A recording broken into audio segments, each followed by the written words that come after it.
Assalamualaikum warahmatullahi wabarakatuh. Nama saya Yuninda Imbadia Zahra, rekan saya Oktavia Widianti dan Ahmad Rizal Dimas. Di sini kami akan membahas tentang ICJ atau International Court of Justice. Mahkamah Internasional merupakan suatu badan pengadilan internasional resmi bersifat tetap dan bertugas untuk memeriksa dan memutus perkara-perkara yang diajukan kepadanya. Mahkamah Internasional, The International Court of Justice (ICJ) ialah organ utama lembaga kehakiman PBB yang berdudukan di Den Haag, Belanda. Dalam pasal 9 Statuta Mahkamah Internasional dijelaskan bahwa komposisi Mahkamah Internasional terdiri atas 5 orang hakim. Fungsi International Court of Justice ialah menyelesaikan kasus-kasus persengketaan internasional yang subjeknya ialah negara. Tugas ICJ memeriksa perselisihan antar negara, bertugas memberi pendapat kepada PBB, bertindak pada pihak yang melaksanakan keputusan Mahkamah Internasional, memberi nasihat persoalan hukum. Penyelesaian sengketa internasional, International Court of Justice atau Mahkamah Internasional, merupakan penyelesaian sengketa internasional berbentuk litigasi, yaitu penyelesaian masalah hukum melalui jalur pengadilan.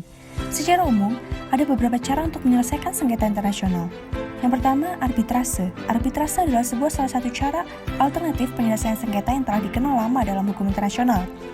Dalam penyelesaian suatu kasus sengketa internasional, sengketa diajukan kepada para arbitrator yang dipilih secara bebas oleh pihak-pihak yang bersengketa. Yang kedua, negosiasi. Negosiasi atau perundingan dapat didefinisikan sebagai upaya untuk dapat mempelajari dan merujuki mengenai sikap yang dipersengketakan agar dapat mencapai suatu hasil yang dapat diterima oleh para pihak yang bersengketa. Yang ketiga, mediasi. Mediasi sebenarnya merupakan bentuk lain dari negosiasi, sedangkan yang membedakannya adalah terdapat keterlibatan pihak ketiga. Dalam hal pihak ketiga yang hanya bertindak sebagai pelaku mediasi atau mediator komunikasi bagi pihak ketiga untuk mencarikan negosiasi-negosiasi, maka peran dari pihak ketiga disebut sebagai good office. Yang keempat, konsiliasi. Istilah konsiliasi mempunyai suatu arti yang luas dan sempit. Dalam pengertian luas, konsiliasi mencakup berbagai ragam metode di mana suatu sengketa diselesaikan secara damai dengan bantuan negara-negara lain atau badan-badan penyelidik dan komite-komite penasehat yang tidak berpihak. Dalam pengertian sempit, konsiliasi berarti penyerahan suatu sengketa kepada sebuah komisi atau komite untuk membuat laporan beserta usulan-usulan kepada para pihak bagi penyelesaian sengketa tersebut. Usulan itu tidak memiliki sifat mengikat.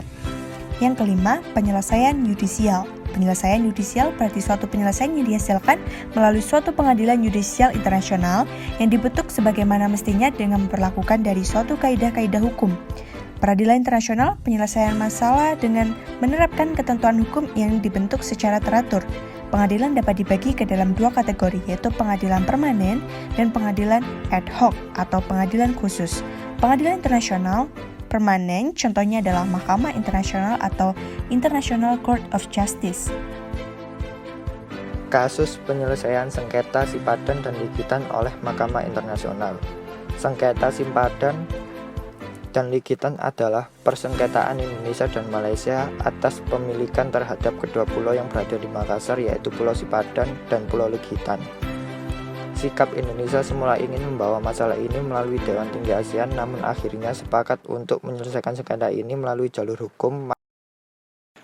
Terima kasih, sekian dari kelompok kami.